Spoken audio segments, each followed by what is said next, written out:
Well, unfortunately, the podcast that I was going to give you this time around, unfortunately, there have been some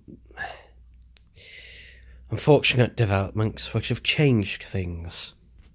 As I have just received this report from USP, giving the full details, which I will read out during this podcast, of how Spats escaped from his cell, and now, unfortunately, he is on the loose.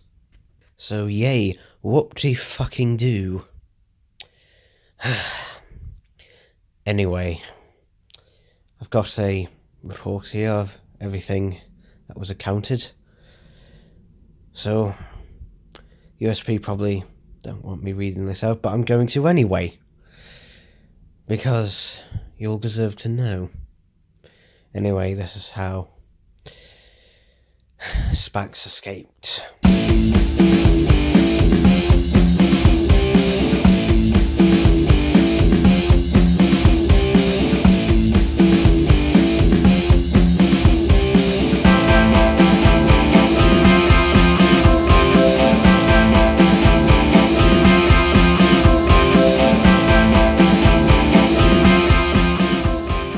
Until this incident, Spats had apparently been a model prisoner, or at least captive, until his trial. He hadn't made any attempts to break out or anything like that, or shown any signs that he was planning anything. In fact, the only thing he seemed to show an interest in was of my developments when I was in a coma. He also requested for the results of the injuries that I inflicted on him. He claimed that these were for evidence to be used at his trial. However, now, on hindsight and reflection, it appears that... What the hell is this bollocks anyway? Seriously, the things that I've written here... well, I've started, so I'll continue. Anyway, on reflection, he appears he was using this information to gather how powerful and how deadly. They've actually used the word deadly in this report. It seems USP still don't have a full professionalism about them, but... shall we go on? Apparently, in his cell, he made loads of sketches on how, if the injury had been inflicted elsewhere, how it could have instantly killed him. He also showed interest in other senses, such as sight, hearing, as well as taste, as he remarked how his blood tasted delicious to me. Okay, first of all, with that statement, okay, that was not, just his blood. I wasn't having a sick sensation, no. For those who don't know, it's just blood in general. I don't know why, but... well, something to do with my Scarvre DNA. It just has that sweet, fruity taste that I'm sure if I had too much, then I could get addicted to. But anyway, I'll continue. He'd made full observations of me from reports that he was allowed access to. Although there was slight suspicion, no action was taken against his requests for this information. I see. So after everything Spats did, you idiots, you just let him have basically whatever he wants. Do you not remember what he did to you, USP? Do you not remember? Oh, well, if you don't, maybe you might ask McKendry, eh? Ask him!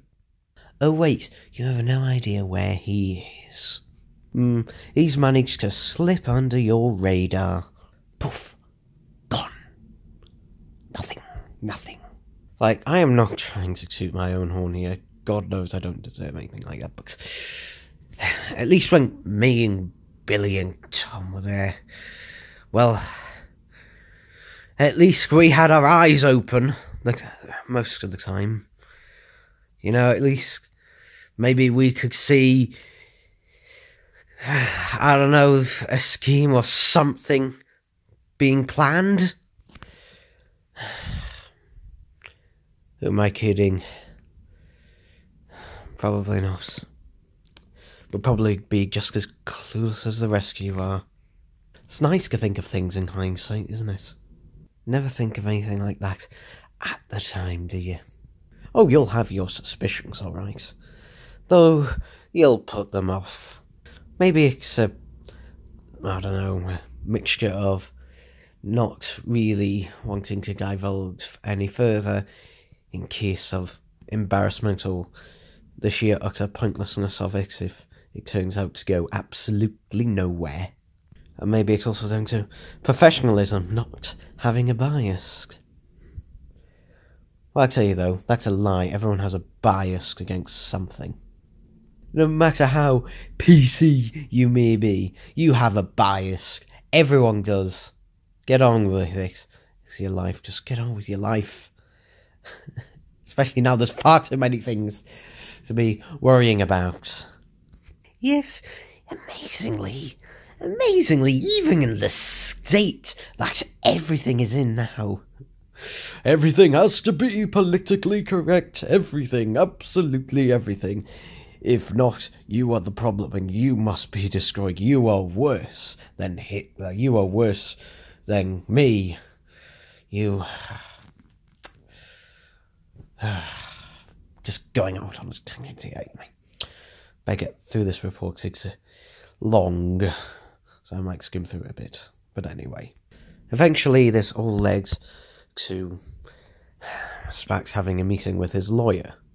And stupidly, I might add to this, he was allowed to have this meeting be completely private. No cameras, no witnesses. He was just in a locked room with his lawyer, with guards on the outside. So, there, Spax in this locked room, with no one but himself and his lawyer, using the pen that his lawyer gave him to apparently sign some documents. Spax took the pen and stabbed it into his lawyer's throat. The lawyer was able to scream for a few seconds before the amount of blood that was coming up through his throat prevented him from doing so. The two guards that were on duty outside entered. However, Spax was ready for them. He used the pen that he used to stab his lawyer in the neck that he was still holding, and stabbed one of the guards in the eye. Simultaneously, while doing this, he rammed the other, tripping him up. He then grabbed the one that he stabbed in the eye's weapon, and shot them both. He then removed one of the guard's clothes, and access to all facilities in USP that guard possessed. He then vacated the cell, and made his way down the corridor. Because he was now wearing the dead guard's uniform, which included a face mask in case there was gas in any of the areas, he wore this to conceal his identity. So, for now, he was able to walk freely, though he knew he only had a limited amount of time until which the bodies were discovered. So, he has made an active effort to avoid any CCTV cameras. However, in some instances, it has been unavoidable and he has been captured on CCTV. This just disgusts me, this. Actually disgusts me. I mean, Spax was a commander. He was trained. Of course he was going to need more than just two guards outside.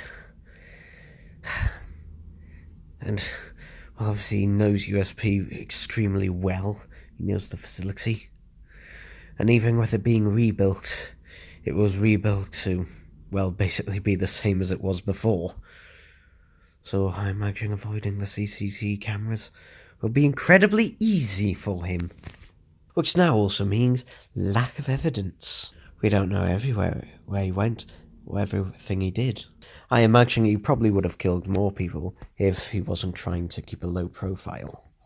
There's something everyone at USP failed to realise. Spax, he's filled with anger and rage and wanting revenge.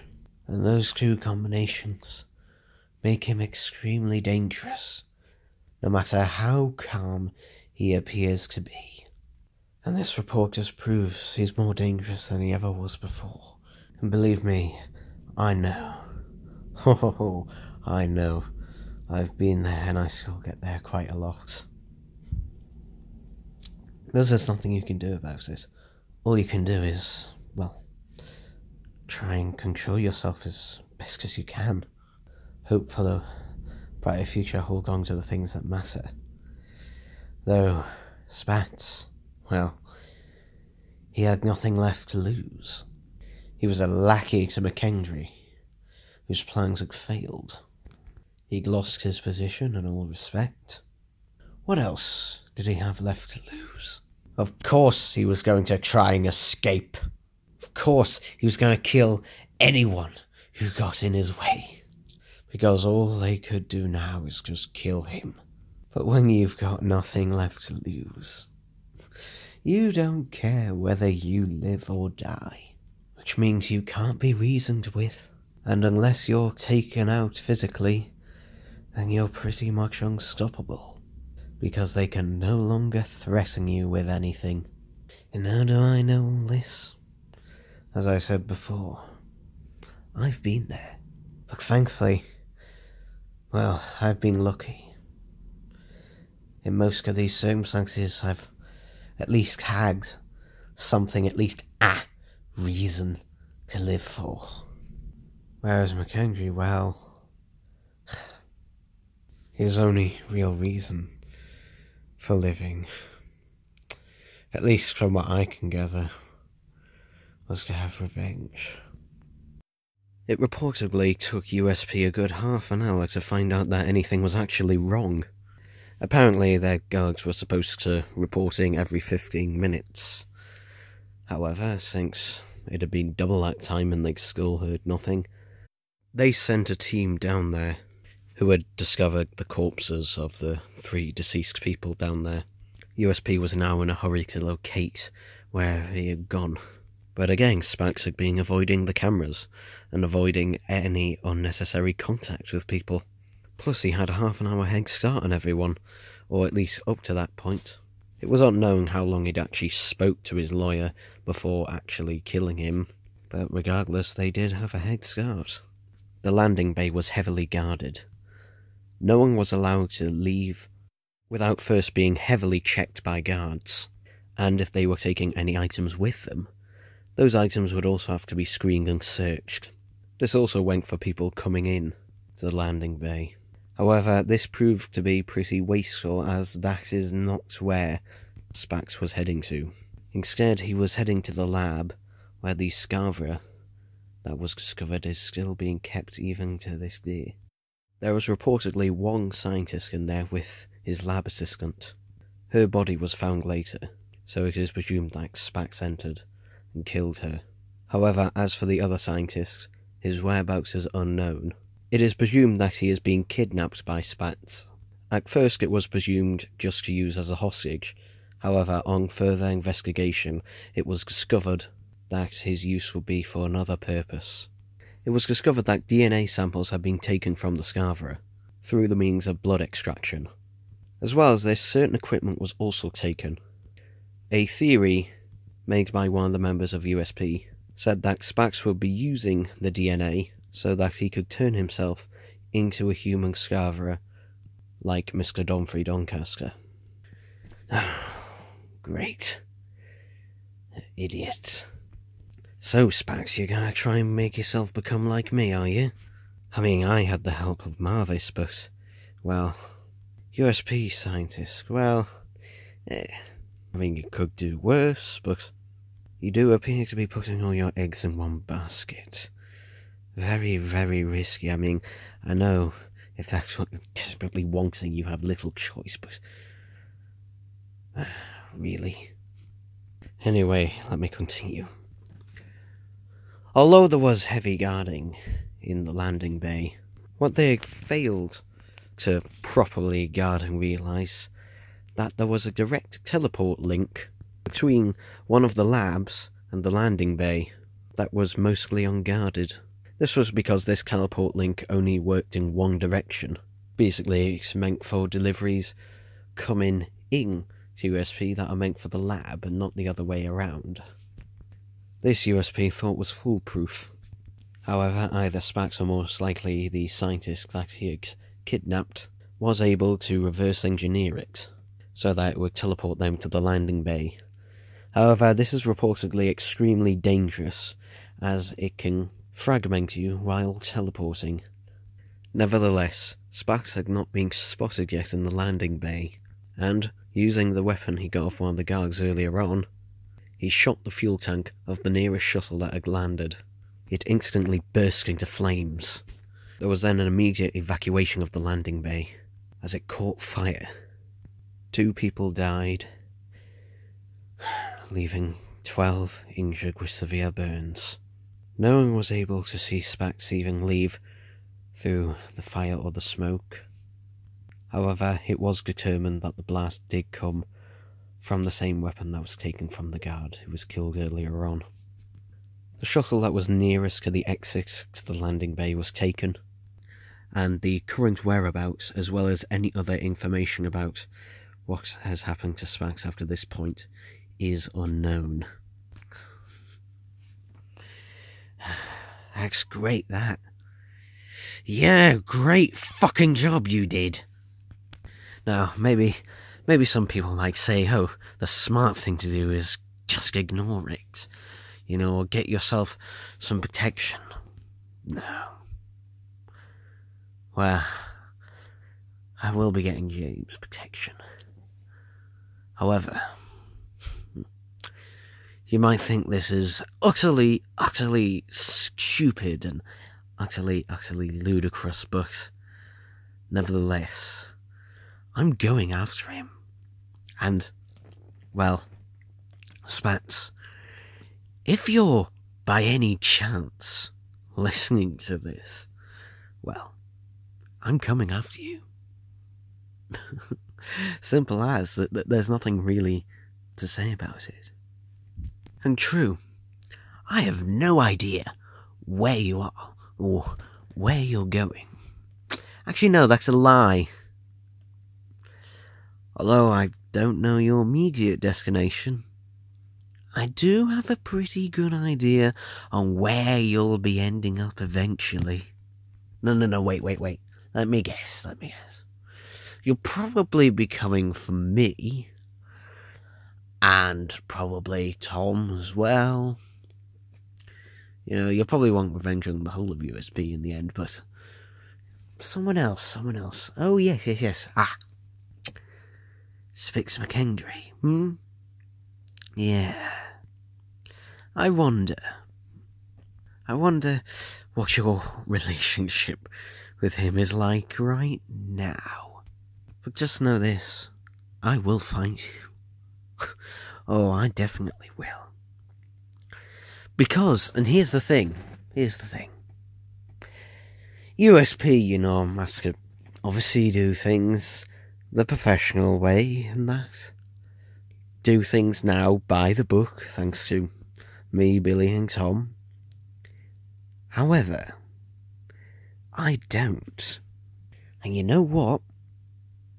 I have quite a bit of money, surprisingly. And well, with that money, I hope to gain a bit of information. And don't worry me telling you this, because by the time you hear it, I'll have already known exactly where you are. Maybe I'm even there right now. I mean, I'll be the first to admit you are a dangerous man, Spence. You've proved in this report that you are more dangerous than I ever thought you were. But you know what? I can be even more dangerous. I blew up half the fucking Earth, bitch. I destroyed Spix McKendry's base of operation twice over. I've survived being crashed onto Mars and even stabbing myself. So, what chance do you have? But there's something. It just, I don't know. I mean, it just seems too simple. I mean, I know You're an intelligent guy. I hate to admit it, but you are. You managed to pretty much hide in plain sight at USP for, well, I don't know how long you've been working there for when I got there, but still. But this theory of you turning yourself into a Scarvre, well, I'm willing to believe that, if that is true, though something else. All that research you did, all of it about me, or particularly my Scarvre abilities, and about Scarvres in general. I mean, why bother to research and learn all that if you're just going to, turn yourself into one? You could learn how to, use claws and that, and your teeth and that on your own once you became one. To simply get the DNA. Don't bother doing the research, and that it won't arouse any suspicion that way. So why, then, why? What is it? What are you up to? You know what? It doesn't matter. It doesn't matter because I may have fucked up this. You, I've had months of experience with. I know what you're like. And yes, you may have fooled me with your personality and that, though. The way your mind worked, well, that's something you can't really hide. So, enjoy yourself for now, former Commander Spence. Because I'm coming for you. And when I do, you'd have wished you just stayed in that cell and rotted away.